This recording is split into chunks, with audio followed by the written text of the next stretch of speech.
So, another journal entry. Um, Self-reflecting in solitude. It was raining for a good 30 minutes, I think, hour, and just had a lot of time to think while I was reading this goated ass manga. Just getting my thoughts in, and I guess I'm just gonna be straightforward and say that solitude used to be scary to me. Wanting to be alone and away from other human beings because I didn't quite fit in as a young kid. That used to get to me a lot. Now it doesn't, and I find comfort in his space, his presence.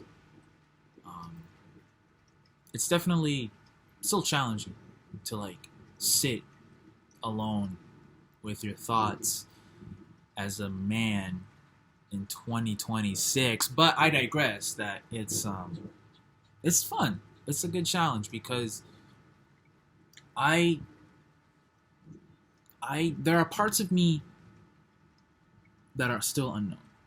Parts of me that are too deep, too mysterious, too unknown for me to really comprehend. I have my window outside, so I have my window open, but there's parts of me too deep to explore, and so I try to challenge myself emotionally, psychologically, mentally to traverse those deeper aspects of my being, of my psyche, and making my authenticity more tangible, in making my journey as a writer, a philosopher, poet more expressive, more serious, because I think I just like doing it for the sake of it. I like doing it for the sake of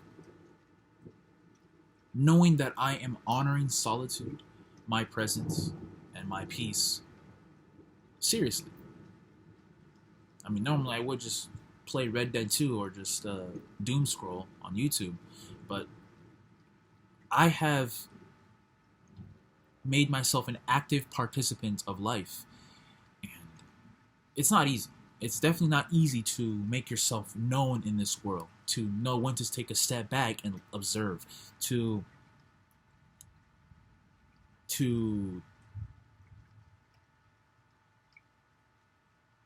take a leap of faith and be authentically courageous. I think taking a leap of faith, despite not knowing who I am fully, but I still commit to that determination.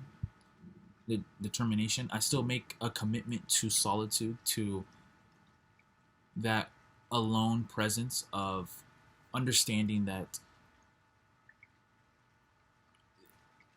my identity isn't just fixed. It's not what people see me as up front. Everybody has their own different perception of me, whether it be Stanley in the library, Stanley at church, at the gas station, or when he's by himself in a car listening to music.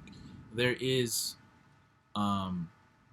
different iterations, different replicas of me in people's minds, and I can't change that. I can't do anything about that besides maintaining that already established certainty in myself of being a passionate photographer, a serious, authentic writer, and a philosopher poet who romanticizes melancholy, solitude, honor, nobility, tradition, the things that we have neglected, not forgotten in this day and age.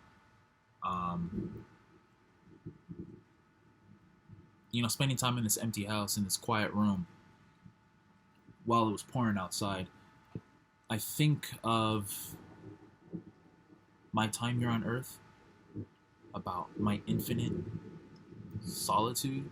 Like, I don't have to be in this house. I could go walk. I can go run. I can spend my time in the library. But instead, I choose to reflect my character, my identity, my resilience, my freedom that I have. And freedom is solitude. I find freedom in solitude. It's not as outwardly expressive when I dance or when I sing, but it's a quiet form of resilience, a quiet form of solitude that is free. So that was a quick journal entry.